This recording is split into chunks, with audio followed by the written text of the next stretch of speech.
Welcome back to the Podgasm Marketing Podcast, the only podcast in the world that shows new podcasters how to create a clear, compelling brand message so you can attract more of the right people and grow your show faster. If you're a newer podcaster and are struggling to grow your show, this podcast is for you.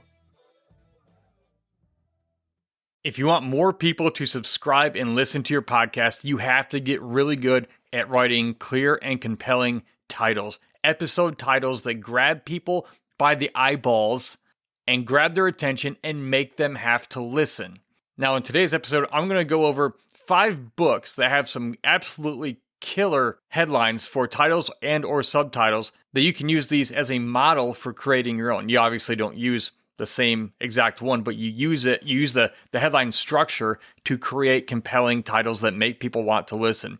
Now, this is something a lot of people aren't good at because they're not copywriters.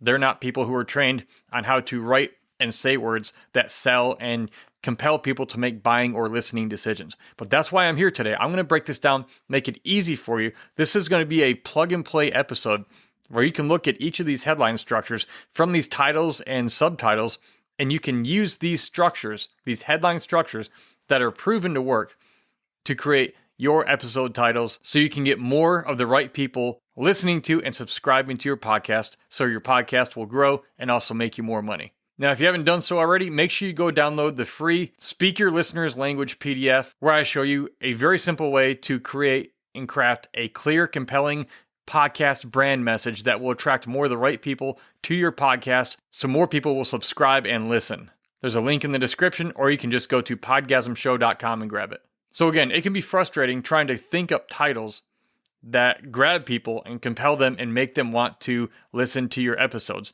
Your episode title will either make or break the success of that episode. It doesn't matter how good the information within the episode is if nobody listens to it. You have to grab people's attention. You have to grab them by the eyeballs, and you have to draw them in, pull them in, and they have to look at that and read that title and say, I absolutely have to listen to this. That's what you want them saying to themselves. So I have 5 books here today that I'm going to use as an example that have great titles and subtitles, and I'm going to show you what they are and also how you could apply this to your podcast. And the first book I'm going to be talking about is called The Copywriter's Guide to Getting Paid.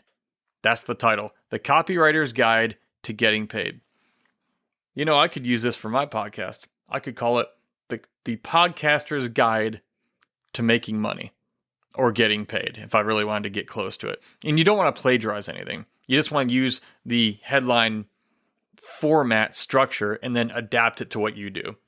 How to land awesome clients and earn a great living as a copywriter. So I could apply this and say how to land awesome podcast guests, or how to land awesome guests and earn a great living as a podcaster.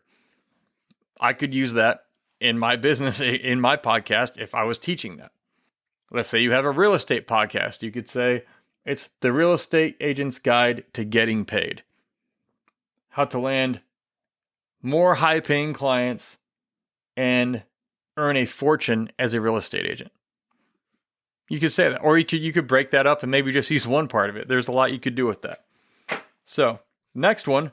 This is a really good one, by the way. This title made me have to actually read this book. It's by a guy named John Locke, and it's called How I Sold 1 Million eBooks in 5 months. So this is interesting because how I sold 1 million eBooks in 5 months. Now you think about an ebook, well, it only cost, 99 cents, $2 or $3, $5 maybe, sometimes, maybe more. But if you sell 1 million of them in 5 months, that's pretty good. So let's say for my podcast, if this were a true statement, I could use it and say how I got 1 million, or how I got 100,000 downloads, how I got 100,000 podcast downloads in 9 months. If that were true, I could use that and teach that. People do that, by the way, all the time. Or you could say, let's say, again, if you're a real estate agent, I'm just using that because it's easy. How I sold $10 million worth of real estate in 12 months or something of that nature. And the reason it's talking about how the person did something that is a desired outcome that the reader or listener wants. And it says they did it in a certain amount of time. So it's like, oh, wow, this person got this much of what I want in this short amount of time. Well, everybody wants to know how to do that. So that's that one. Your first 1,000 copies. The step-by-step guide to marketing your book. All right. This could be, if I was using it, your first 1,000 episodes. If it was for my podcasting themed podcast for podcasters. Your first 100 episodes. The step-by-step guide to marketing your podcast. Or your first 1,000 downloads. The step-by-step guide to marketing your podcast. Or it could be like, for a real estate agent, your first 1,000 homes. The step-by-step guide to making money as a real estate agent. Or the step-by-step guide to making a ton of money as a real estate agent. Again, you can play with these. You want to think about, with each of these, you want to think about desired outcomes that your ideal listeners want to get. All right. Now, this is one of my personal favorites because I actually wrote this book. I co-authored it with my friend Chad Robichaux. It's called Redeployed: How Combat Veterans Can Fight the Battle Within and Win the War at Home. Now, we wrote this. We're both combat veterans from the war in Afghanistan.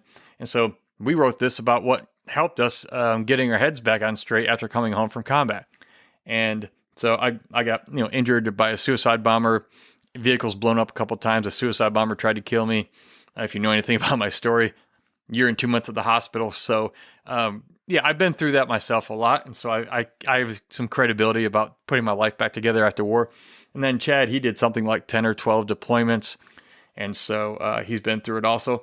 But the more important thing for this lesson, it's how combat veterans can fight the battle within and win the war at home. Now, this is important because, number one, we qualify who this book is for. Combat veterans. How combat veterans can what? Well, what are they trying to do or accomplish after you come home from war? Well, one of the big struggles is post-traumatic stress, traumatic brain injury, mental health, things like that. So we say how combat veterans can what? Fight the battle within. And then what? Another second outcome. Win the war at home. Now, we could have been a lot more specific with this, but there are a number of issues that our particular demographic, they all know what this means. We didn't need to be more specific. And Randy Couture also wrote the foreword. UFC guy, Hall of Fame guy, so that was pretty cool. And now for one of my absolute favorites, Rich Dad, Poor Dad by Robert Kiyosaki. What is the subtitle?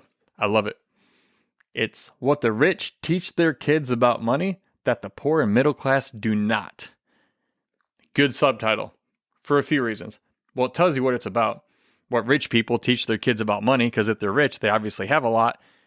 But also, I like how it's kind of bringing kids into it, because it's basically saying, here's what rich people are teaching their kids that you're not teaching your kids. In other words, it's sort of implying their kids are going to be wealthier than your kids, and it kind of implies the kids have an unfair advantage because they have rich parents. And so what the rich teach their kids about money, and by the way, the rich, well, that's what everybody ideally would like to be if they had the option, or they had the, the situation. You can obviously build that yourself, but what the rich teach their kids about money that the poor and middle class do not. So it's what some people are teaching their kids about money, which is the topic of discussion, that the poor and middle class do not. Now, if I wanted to apply this to my podcast and I wanted to create an episode, maybe I will, I could say something like, what rich podcasters know about podcasting that new and beginner podcasters do not. Something of that nature. Because it makes you wonder, what do these people know that's working that I don't know? It piques your curiosity, and that's really important to do. Those are just 5 examples that you can use right now to start writing headlines, titles, using headline structures to write titles that are compelling for your podcast to get more listeners and subscribers. Do you struggle to write compelling and effective brand messaging that gets your podcast noticed? Do you want more people to listen to your podcast, but you struggle to talk about it in a way that grabs their attention and keeps it? If your podcast marketing messaging is not up to par, you are losing listeners. But maybe you don't know anything about copywriting and writing marketing messaging and such. Fortunately for you, I've been doing it for over 17 years. Do you want me to write your podcast marketing messaging for you in a clear, powerful, and compelling way that grabs your ideal listener's attention and makes them want to listen to your podcast over and over again? Each month I take on a small, limited number of clients and rewrite their podcast marketing messaging for them. Yes, I do all the hard work for you, and you just get to enjoy the benefits of it without any of the headaches when I'm done. If you want me to craft clear, distinct, and compelling marketing messaging that grows your podcast for you so you can attract more listeners consistently, send me an email right now at podgasmshow@gmail.com. There's a link in the show notes. And put the word consult in the subject line to check my availability.